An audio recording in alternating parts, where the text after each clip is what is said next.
All right, let's look at the big picture for Nvidia. We've been talking about this for a little bit. This bull flag is just really holding, but when you're looking at these candles, these bodies are just all in a line. So this is a really strong area for Nvidia. We've wicked up and we've wicked down, but we have not been able to really get past this range. This 123 down to 113 has been really strong. So even when we broke below, we pulled right back. We broke above, we pulled right back, right? So this is why I keep saying this range, even though we definitely pushed higher, this can be really difficult to trade because it's really struggled to hold in the past.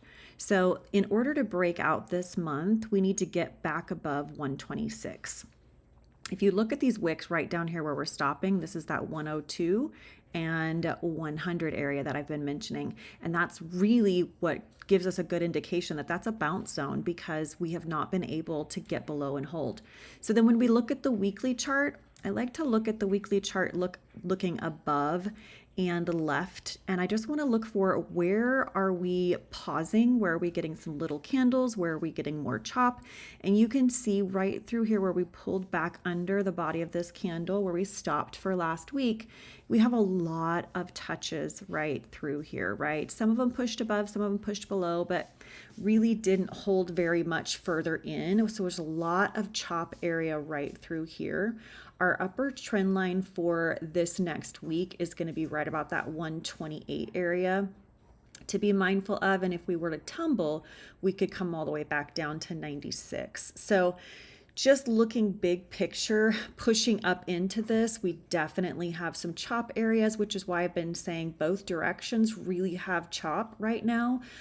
So to be really mindful, the calls are definitely going to be choppy until we can get past this range. And then looking at the daily chart, we've got this daily trend line. I went ahead and bumped it up. We had these two touches here, but then we got this where we've tried over and over and over and just could not break, right? So we've got our trend line for Monday sitting about that 126.50 area to be mindful of if we get that continuation and that push up.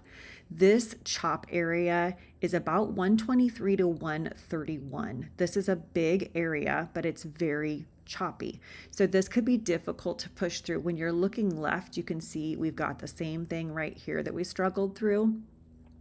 And where we're sitting right now, here's another one. So this is why I've been saying calls can be really tricky through here because as we're going up, we've got a lot of consolidation, a lot of days where we just kind of bounced up and down.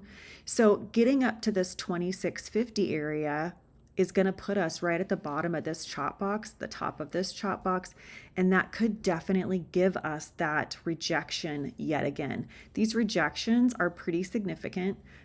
We're looking at a 30-point, typically on average, drop off of this trend line. So that 126.50 area, if we do get that push up, you just want to be mindful.